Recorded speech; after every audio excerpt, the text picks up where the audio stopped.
Imaynaya kashankichik yachakujuna, tukuy nikichikpaq hatunapaykuy kachun.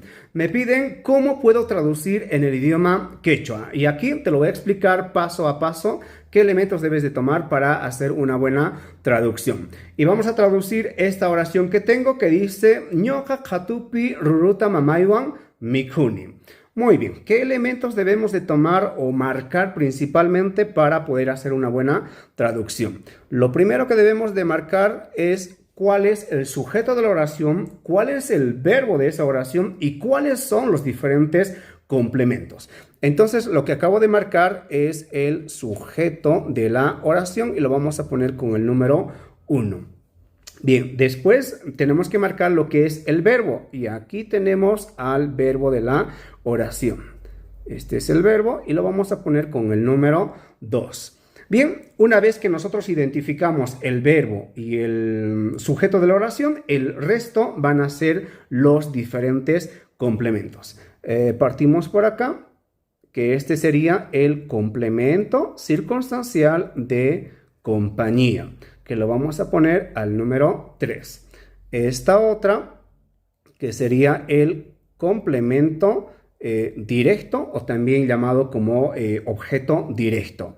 Lo vamos a poner con el número 4. Y finalmente tenemos aquí que dice qhatupi, que sería el complemento circunstancial de lugar y lo vamos a poner con el número 5.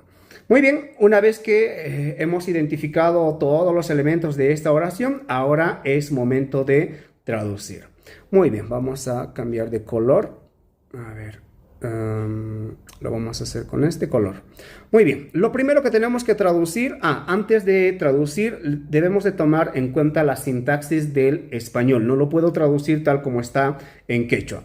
En castellano, primero va a estar siempre el sujeto de la oración. Seguidamente del sujeto de la oración tiene que venir lo que es el verbo y al final o después del verbo pues tienen que estar los diferentes complementos. Muy bien, una vez dicho esto, ahora sí vamos a traducir.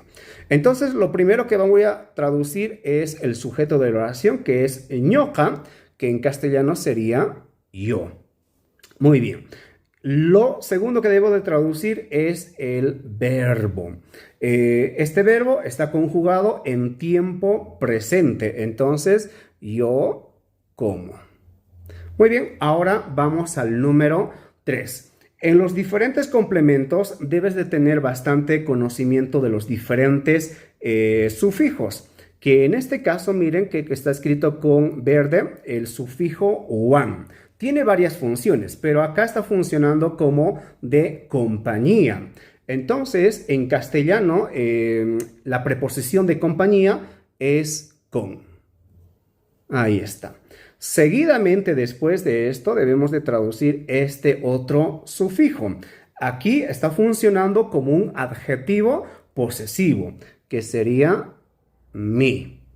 Entonces, ahí ya tenemos yo con mi y mamá es mamá.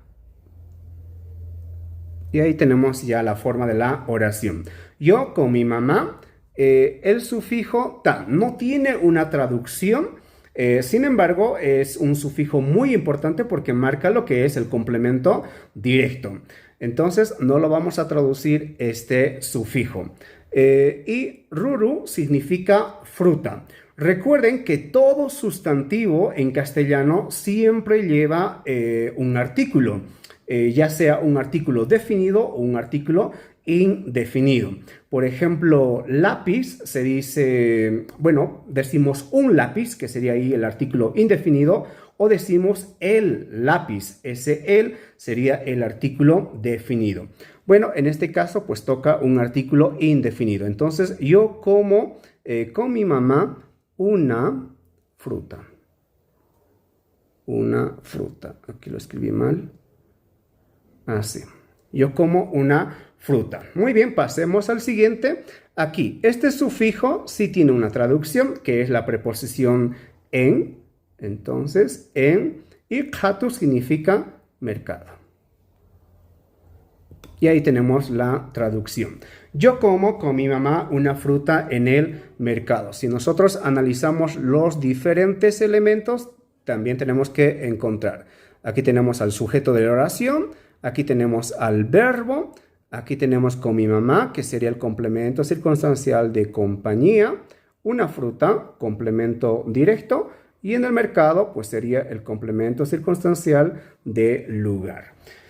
De esta manera traducimos de quechua a español, o también podemos traducir de castellano pues a quechua.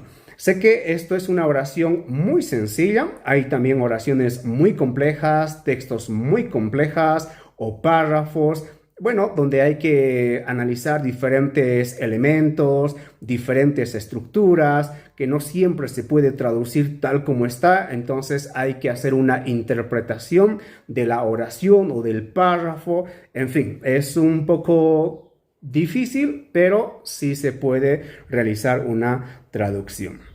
Unanchakunchu yachakujuna, ¿se entiende? Ajina kaspaja. Tinkunakama Kachun. Y si hay alguna pregunta, pues pueden dejarlo ahí en los comentarios, que en próximos videos te estaré dando la respuesta.